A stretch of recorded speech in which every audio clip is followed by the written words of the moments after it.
جب آپ code of ethics develop کرتے ہیں، اس کو اپنے ویب سائٹ پہ رکھتے ہیں، تو لوگ اس کو پبلک ریلیشنس کی گمک سمجھتے ہیں یا پھر ونڈو ڈریسنگ سمجھتے ہیں. جب تک کہ آپ اس کو صحیح طریقے سے امپلیمنٹ نہیں کریں گے تو it is just window dressing. پھر it should be read, understood, believed and remembered. یہ ساری چیزیں ضروری ہیں. پھر ایتھکس کے اوپر ورک شاپ کنڈکٹ کریں، کیونکہ لوگ بھول جاتے ہیں چیزیں، ان کو بار بار یاد دہانی کی ضرورت پڑتی ہے. تو ایتھکس کے اوپر آپ ریگولر ورک شاپ کریٹ کریں. پھر کوڈ آف کنڈکٹ کو جب لوگ فالو کر رہے ہیں تو ان کو ریوارڈ کریں، یا جب وہ وائلیٹ کر رہے ہیں تو اس کو پنش کریں. اور یہ جو ہے یہ کسی انگریز کا جملہ ہے، یہ آپ لوگوں نے پڑھا بھی ہوگا. قائد اعظم اس کو کوٹ کرتے تھے: when wealth is last nothing is last, when health is last some thing is last, when character is last all is last. تو اس لیے یہ لوگوں کو انکلکیٹ کرنے کی ضرورت ہے کہ اگر آپ ایتھیکل وائلیشن کرتے ہیں تو you will lose your character, اور once it is lost forever ایور. پھر بزنس ایتھکس کے گیم بھی بن گئے ہیں، ان گیمز کے ذریعے بھی آپ بزنس ایتھکس کے پریکٹس کرا سکتے ہیں لوگوں کو. تو اور خاص طور پہ جو سینئر پوزیشنز پہ جو زیادہ سیلریز دی جاتی ہیں، اس کی وجہ یہی ہوتی ہے کہ وہ ان کے لیے ایک انکریجمنٹ ہو چیف ایگزیکٹوز کے لیے، ڈائریکٹرز کے لیے، کہ وہ ایتھیکل پریکٹسز کو خود بھی فالو کریں اور اپنے آرگنائزیشن میں بھی لوگوں سے فالو کروائیں. بہت زیادہ جو اسکلفل لیڈر ہوتا ہے نا، وہ آرگنائزیشن کے ایتھکس کو ڈروین کر سکتا ہے.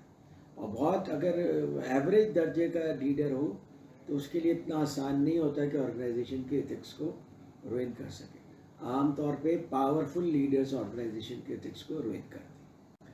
پھر وسل بلوئنگ بھی ایک پریکٹس ہے کہ اگر آپ کوئی دیکھیں آرگنائزیشن میں کوئی ایسی بات ہوئی ہے جو کہ غلط ہے، آپ کے کوڈ آف کنڈکٹ کے خلاف ہے، تو آپ اس کے اوپر لکھ سکتے ہیں.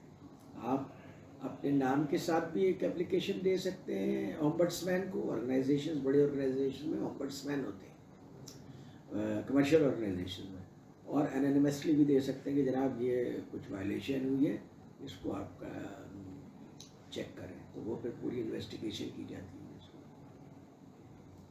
اور ایتھکس ٹریننگ پروگرام سے کوئی بھی آدمی ایکسکلوڈیڈ نہیں ہے، چیف ایگزیکٹو بھی ایکسکلوڈیڈ نہیں ہے، تو ان کے لیے بھی ایتھکس ٹریننگ پروگرامس پراپر طریقے سے ارینج کرنا چاہیے. Board of directors should make sure کہ وہ ایتھکس پروگرام میں حصہ لیتے ہیں. اچھا، برائبری جو ہے، وہ برائبری کے جیسے بھی میں نے بات کی ہے کہ برائبری کا لیول کہاں سے شروع ہوتا ہے، یا 200 روپے، 300 روپے، 500 روپے، 1000 روپے کی برائبری، یا اس سے زیادہ کی ویلیو برائبری ہے.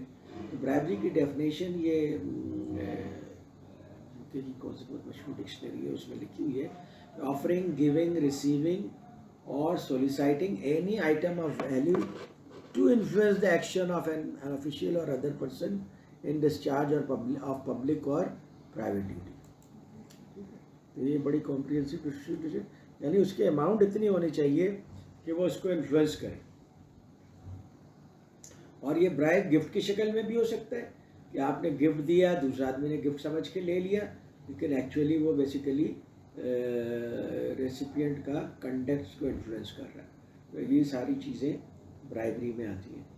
اور برائبری کے لیے پہلے ڈفرینٹ لاز تھے، اب برائبری کو ہر جگہ کنڈیم کیا جا رہا ہے. جیسے پہلے جرمنی میں یہ لا تھا کہ اگر آپ آؤٹ سائڈ جرمنی برائبری کر رہے ہیں تو اس کو آپ اپنے انکم اسٹیٹمنٹ میں شو کر سکتے ہیں، کیونکہ آؤٹ سائڈ جرمنی وہ اس کو لیگل سمجھتے تھے، وہ سمجھتے تھے تھرڈ ورلڈ کے سارے لوگ چور بدماش ہیں.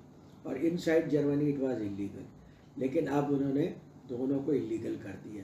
اور برائبری پوری دنیا میں ظاہر کنڈیم کیا جاتا ہے، انلیگل ہے، لیکن بہت زیادہ اس کو یہ چیزیں ہیں، لوگ برائبری کرتے ہیں. اور ایسا نہیں ہے کہ امریکہ میں برائبری نہیں ہوتی ہے، یورپ میں نہیں برائبری ہوتی، اور صرف پاکستان میں برائبری ہوتی ہے، انڈیا میں برائبری ہوتی ہے. جہاں پہ ہیومن بینگ انوالوڈ ہے اور سسٹم نے لوپ ہول چھوڑا ہوا ہے، وہاں پہ برائبری ہونے کا بہت زیادہ پوٹینشیل